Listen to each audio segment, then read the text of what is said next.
back. We are on question 10, and we're still going to stay in the spiritual area and just finish out those questions. And this question is, who do I need to forgive and why? If you're new, I'm answering the questions in my 21 questions journal. It is a self-reflection process that I do at the end of the year. I decided to check in out loud here in the middle of the year because so much of my life has changed this year, and I just want to check in and see and really dive deep on, is there anything that I need to update? Is there anything that I need to be considering? Because I've experienced so much change. I think the amount of change that I experienced this year, people typically experience over like a 3 to 5 year period, maybe 2 to 4 year period. And so for me to have done it in such a small window of time, I want to check back in with myself, the self that I was before any of these changes happened, to see if I'm still headed down the course of creating the life that I want, which is the entire point of this journal, is to intentionally create the life that you want. I want to say, yeah, that is the subtitle, intentionally create the life you want.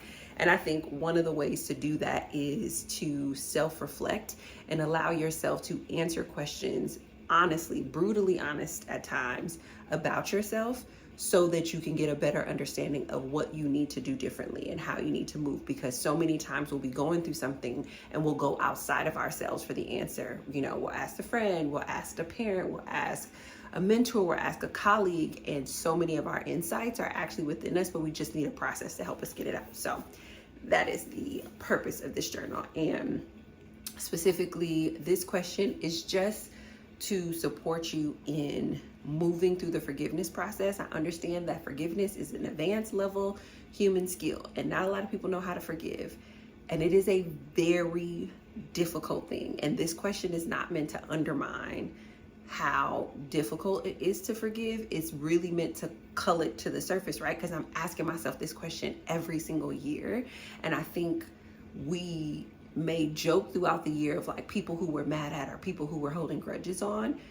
And we may say that all throughout the year and not notice that we have not forgiven that person. And there was no intentionality to move past it. And we're just carrying from one unforgiven person to the next, to the next, to the next. And it really does get heavy. So what I think is really interesting, however, about this question for me is what I wrote down, and this would have been December of 2023. What I wrote down is that I don't need to forgive anyone. But I have a couple of pages about how it's interesting to me that I don't need to forgive anyone. This is the first time in the nearly 2 decades that I've been doing this journal. This is the first time that I don't need, oh my God, I get emotional. This is the first time that I don't need to forgive anyone at all. Like I don't have any unforgiveness anywhere in any of my relationships, connections, etc. And so I had wrote and I circled it to say it in this video. The implication, so obviously when I was pulling these questions together, this was a really big need for me, but I was like, the implication of who do you need to forgive and why, there's an implication that I am going to experience betrayal, hurt, harm, etc. on an annual basis. And I wrote here, like, why did you have that worldview and what did it take to eliminate that worldview? And then I didn't fill it in. So I want to kind of talk about that in this video, because I think that if I can remember the me that was 18, 19 or whatever when I first started doing these questions, I can understand why I needed to write down and make a list of the people that I needed to forgive. Like I was like Arya from Game of Thrones, where it's like every night I would just rehearse the names of the people who hurt me or betrayed me, right? I'm coming off of being in high school. I'm moving into college. I became a mom, and I like so many people were talking stuff about me behind my back. And so there was like this running list of like, oh, this person betrayed me. This person hurt me. Even in my first book, there's a girl that I referred to in my first book who like shattered my whole entire heart because of how she treated me when she found out that I was pregnant.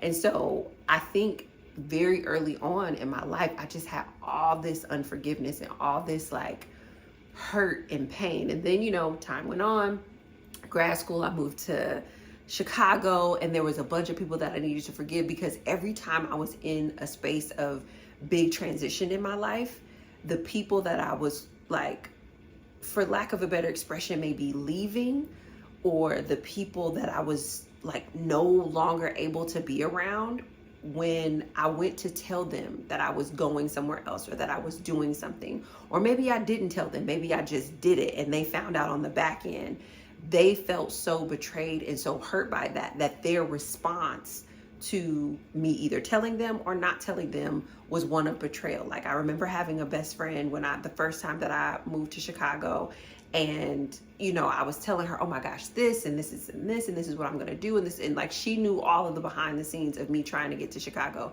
which the behind the scenes of the first time I moved to Chicago were just bananas. It was absolute bananas, but she knew all that information. And this is around when Facebook had first came out, and I remember, like, I'm sharing on Facebook, like, oh my gosh, I'm moving to Chicago. I finally moved to Chicago. I get into grad school, move into the dorms. On the outside looking in, everything looks picture perfect of like, oh my gosh, I made it to Chicago. So of course, people in my hometown are like, oh wow, it's so dope. Stacey made it to Chicago. She did it. She made it, blah, blah, blah.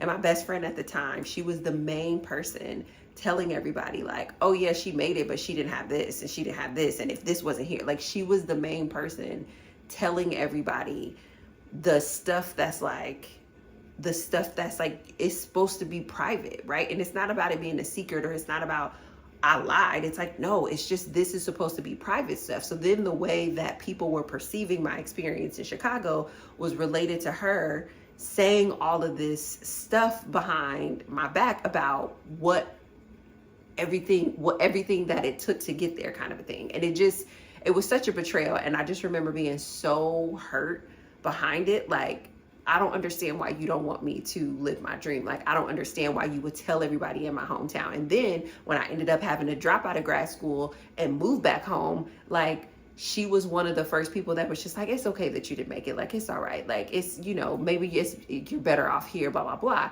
And of course, everybody that she sort of gave this detailed private information to was like, oh yeah, I knew when you left you didn't really have this together and you didn't really have this, so it makes sense that you're back. So then I have like all these people in my business telling me why I failed at this thing, and I just remember being so crushed. But that's like a perfect example of like, that was a time when I told and I confided in someone, okay, these are my plans, these are my fears, these are my limitations, this is what I don't have, this is what I still need. Like, I've like full blown confided in this person, and she totally betrayed me.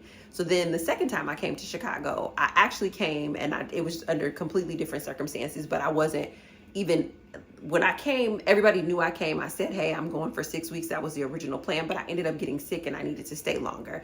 And so, but while I was sick and when I couldn't like go back to my hometown, I didn't confide in anyone. I didn't tell anyone what was going on. I didn't tell anyone how I was like making things work. I just didn't tell anyone. And now that I'm saying this out loud, it probably has a lot to do with that first betrayal. But I remember talking to another really close friend, and when I finally decided that I was going to move to Chicago, and I had been here for about like 8 months, I'm on the phone with her and I'm like, yeah, you know what? I think I'm going to move here. And she was pissed, and she was just like, how you going to be there for 8 months and then like wake up one day and act like you don't already live there? And I was just like, I don't live here. Like, I've been stuck here. I've been sick. I haven't really been getting out of the bed. I haven't been doing anything. Like, now I'm making a choice. I'm going to get a job. I'm going to do all of these things so that I can really live here.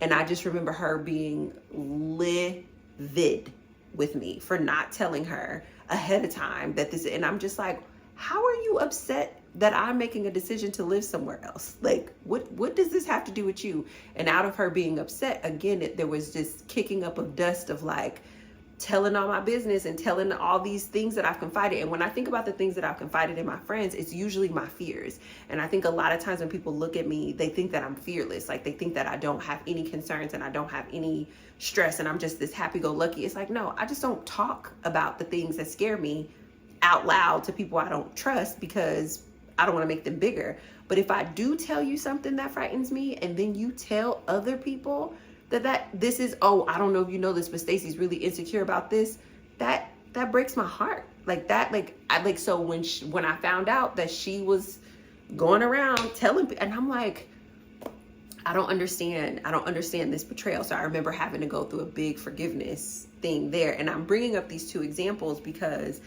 when I think about the things that I needed to forgive, and I'm not saying there weren't bigger things. Obviously, there were bigger things. I've been in therapy for 7 years, right? But these are some of the things that I felt comfortable sharing, like, openly. when I think about going through those relationships, from my teenage to young adult relationships to my middle adult relationships, and the amount of betrayal that was in them, and how when I think about this question, the implication that like I was so consistent, like I was moving so much and moving so quickly and changing so much in my life, and like shifting identities and trying new ideas and taking so many risks, that the implication for me was that I just assumed that every year I would be betrayed. Because, and when I look at it now, I'm like, okay, because maybe people couldn't keep up with the pace at which I was changing. But at the time when I was going through it, it was more like every year I'm going to have to forgive someone because somebody's going to be mad at me for the dreams that I am going after. And that made it so much harder for me to try to go after my dreams. And so to get to 2023 and to sit in 2023, and there's not one person, there was not one experience of betrayal, there was not one experience of a level of hurt where I needed to consciously sit down and say, okay, I need to figure out how to forgive this person because they have betrayed my confidence, my trust, my whatever, my loyalty. Like, there was not one person in my life. This is family, this is friends, this is professional. Because I even remember being betrayed professionally, and I'm like, I helped you with this whole thing, and you, like, it just, yeah. Anywho though, there was not one person, and I'm just like, I'm so grateful to be in a place of my life and to be healthy enough to be able to build relationships where forgiveness does not have to be an annual practice. Because for a very long time,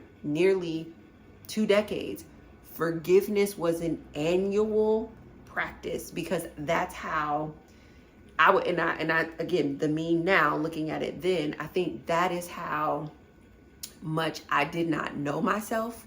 I did not trust myself, and I did not take care of myself. And I say that to say, this is not me like trying to victim blame, but I say I didn't know, didn't trust, and didn't take care of myself. Because if I think about the people who have betrayed me and hurt me and caused me to need to be in a space of unforgiveness, the ones that I needed to do outside of therapy, the ones that are just pure trauma, that's totally different. But the ones that I've done on my own, if I think about it, I wasn't taking care of myself when I was in those relationships, right? I wasn't trusting myself when I was in those relationships. I wasn't doing what I needed to do for myself so that this person wouldn't be able to do that. And I think the person that I am now, I'm able to see that, and I'm able to call it out. Like, even if something happens, like I remember one of my newer friendships, I say newer, but we've been friends for like 8 years now, 6, 7 years now. But early at the beginning of our friendship, I had hurt her. I had betrayed her, and she called it out. Like, I think I betrayed her on a Thursday. She called me on a Saturday. Saturday, she called me out, and she gave me an opportunity to be able to repair. And we haven't had an issue with that issue since. But I was healthy enough to be able to receive her calling me on Saturday and saying, Stacey, you did this. And instead of me getting defensive and being like, no, you're too sensitive. And no, I just hurt her. And I was like, oh, I apologize. This isn't what I meant. In another one of my friendships, I heard another one of my friends, and she was just like, hey, you hurt me. And I'm like, thank you so much for telling me. Now I can fix this. Like, in learning that, like, there's a level of health that you have to be in so that when people who are healthy tell you that you hurt them, you hear it and you don't get defensive. With some of my young adult, teenage, and middle adult years, I was so unhealed and traumatized that even if people tried to tell me that I hurt them, I would be like, no, there's no possible way that I could have hurt you, right? Like, because I know who I am. I'm this great, wonderful, amazing person. There's no way I could have possibly hurt you. And that goes into that space of self-trust. Like, I didn't trust myself enough to understand that in the event that I hurt someone, that I still also have the capacity to be able to repair from that. Because it's not this one-sided thing. And again, the implication being that every year I'm going to have somebody to forgive, not necessarily just because they're always doing something wrong, but because sometimes I'm doing something wrong and we don't have a healthy enough relationship where we can repair from that. But when I think about this implication of needing to forgive someone every year, but also just being in a place now where the care of myself and the knowledge of myself is putting me in a position to be able to receive the correction so that I'm not harming people who then later will harm me, because that's sort of sometimes how it happens. It's like, yep, some people can just be terrible people who hurt or betray you. But I think more often than not, in my scenarios, I think there were slights. There were slight harm, slight betrayals, there were ways, and even calling it slight may be minimizing it, but there were ways that I was hurting people, and then they would retaliate because there wasn't enough self-trust, there wasn't enough self-protection, there wasn't enough self-knowledge to be able to say, no, this is who I am, this is what I'm doing, this is where I'm going, I didn't have enough of that. And so I was harming people along the way, and then they were harming me. And I just had all this work that I had to do every year. And I'm super grateful to be in a position where I don't have that work now. And I'm super grateful to be in a place where the people, the relationships, everything that I have around me is set up so that it's not an annual thing. Now, I understand I'm human and people are going to make mistakes. So I'm not in any way, shape, or form thinking that I'll never have to forgive anyone, but I am incredibly grateful that when I was reflecting on this question, and even now, 8 months into the year, I can't think of anyone that I need to forgive because I'm not experiencing that kind of harm, betrayal, pain, etc. in my life as frequently. And I do think that a lot of that is attributed to giving myself permission to reflect on it annually, and annually consciously deciding to practice forgiveness, which this is not mentioned in the journal, but this is just an aside. I think someone who has really amazing work around forgiveness is Iyanla Vanzant. Any of her books, she always touches on it, but I think she literally has a book that I think is called Get Over It, something like that. I think that's about forgiveness. But Iyanla Vanzant's book and then Katie Byron's books are really, really helpful for forgiveness if that's something that you need to work on. So that's it. I'll talk to you tomorrow.